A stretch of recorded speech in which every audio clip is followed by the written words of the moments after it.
चिड़िया दूर के जंगल से आई थी। टोनी के पास टोनी का अंडा था।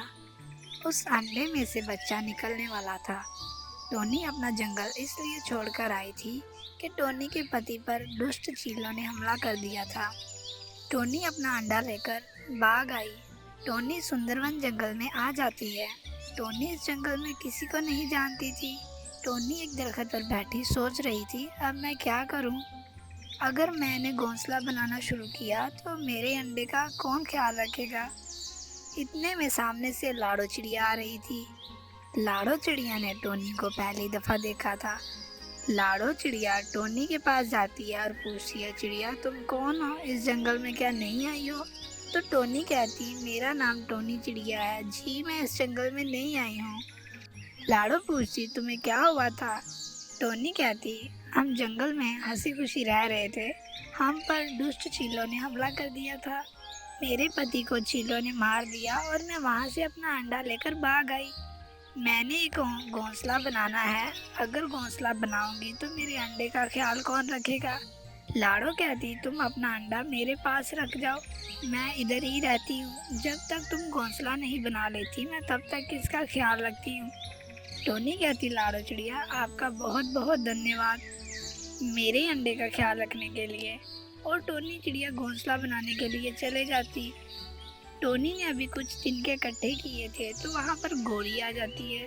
गोरी कभी कहती, चिड़िया तुम कौन हो? टोनी कहती, मेरा नाम टोनी चिड़िया है, मैं इस जंगल में नहीं आई हूँ और घोंसला बनाने के लिए तिनके इकट्ठे कर रही हूँ, और मेरा एक अंडा भी है, उसमें से बच्चा निकलने वाला है, उसका ख्याल लाड़ो चिड़िया रख रही है। वो कह रही थी, जब तक तुम्हारा घोंसला नहीं बन जाता तब तक मैं इसका ख्याल रखती हूँ। गोरी कभी कहती, टोनी मैं क्या तुम्हारी मदद कर सकती हूँ? टोनी कहती, नहीं गोरी बहन, मैं अकेली बना लूँगी, आपका बहुत धन्यवाद। गोरी कहती, तुम्हारा अंडा भी है, मैं ऐसा करती हूँ तिनके ढूंढने में तुम्हारी मदद कर देती हूँ ताकि तुम्हारा घोंसला जल्दी बन जाए। ऐसे दोनों मिलकर काम करती हैं। टोनी चिड़िया का घोंसला भी बन जाता है। गोरी कभी चले जाती है और टोनी लाड़ो के पास आ जाती है।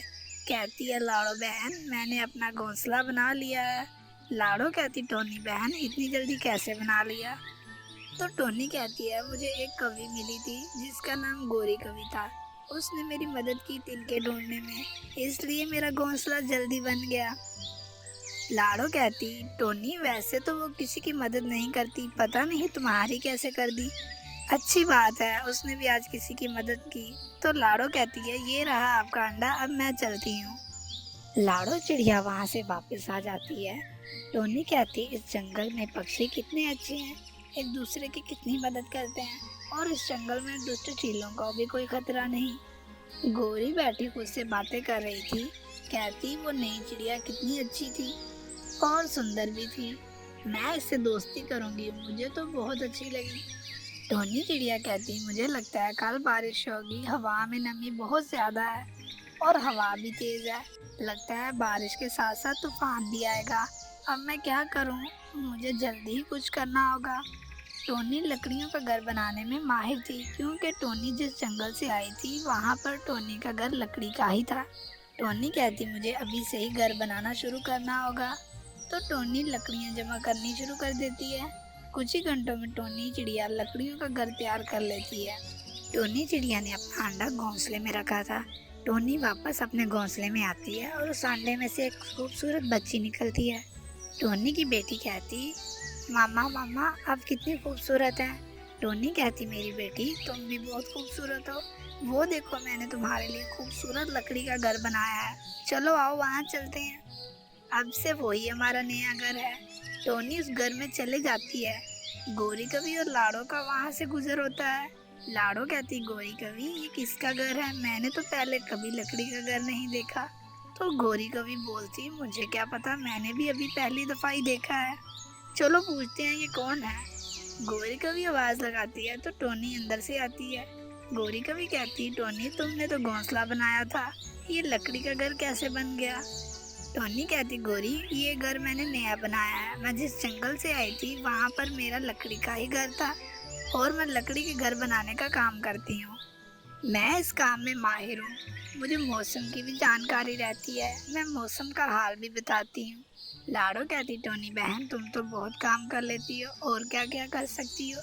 टोनी कहती, लाडो मैं और भी बहुत कुछ जानती हूँ। मैं सब कुछ आपको सिखाऊंगी, और सब कुछ कैसे करते हैं वो भी आपको बताऊंगी।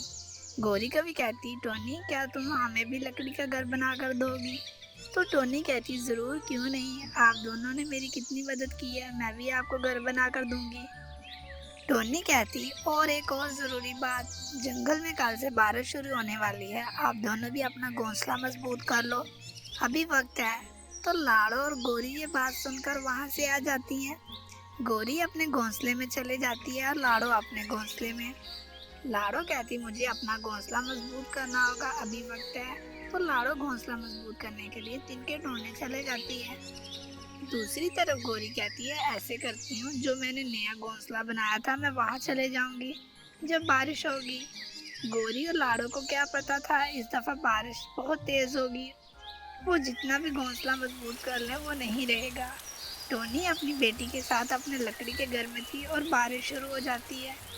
टोनी की बेटी किकी कहती है, मामा मैंने बारिश पहले कभी नहीं देखी, बारिश ऐसी होती है। टोनी कहती है, हाँ बेटा ये बारिश बहुत तेज़ है, तुम इस बारिश में अकेले नहीं जा सकती। अगर बारिश इतनी तेज़ ना होती तो मैं तुम्हें बारिश में बाहर ज़रूर लेकर जाती। तो किकी कहती, मामा इस बारिश में क्यों नहीं जा सकते? टोनी मामा कहते, किकी बेटा ये बारिश बहुत तेज़ है, अगर हम बाहर गए तो हमारे पंख भीग जाएंगे और हम नीचे गिर जाएंगे और हमें चोट भी लग जाएगी और हम ज़्यादा ज़ख्मी भी हो सकते हैं, इसलिए हम बाहर नहीं जा सकते। तेज़ बारिश की वजह से गौरी का नया घर भी नीचे गिर गया था और लाड़ो का भी। गौरी कहती है, अब इतनी तेज़ बारिश में मैं क्या करूं, मुझे कुछ समझ नहीं आ रही। टोनी के घर चले जाती हूँ, उससे मदद मांगती हूँ। गौरी तेज़ बारिश में टोनी के घर जाती है और कहती है, टोनी तेज़ बारिश की वजह से मेरा नया घोंसला भी गिर गया, क्या मैं तुम्हारे घर रह सकती हूँ? तो टोनी कहती, इससे भी अपना घर समझो। इतने में वहाँ पर लाड़ो चिड़िया भी आ जाती है। लाड़ो का भी घोंसला गिर गया था। लाड़ो भी फौरन टोनी के घर आ जाती है। टोनी का घर लकड़ी का बना था। लाड़ो कहती, टोनी बहन जब तक बारिश नहीं रुकती हमें अपने घर में रहने दो। टोनी कहती, आप दोनों ने मेरी बहुत मदद की है, जब मुझे कोई भी नहीं जानता था इस जंगल में, अब मेरी बारी है। आप दोनों यहाँ रह सकती हो जब तक आपका दिल करे। तो दोस्तों इस कहानी से हमें सीख मिलती है, हमें मुसीबत में एक दूसरे की मदद करनी चाहिए, चाहे हालात जैसे मर्जी हो। वीडियो को लाइक और दोस्तों के साथ शेयर कीजिए।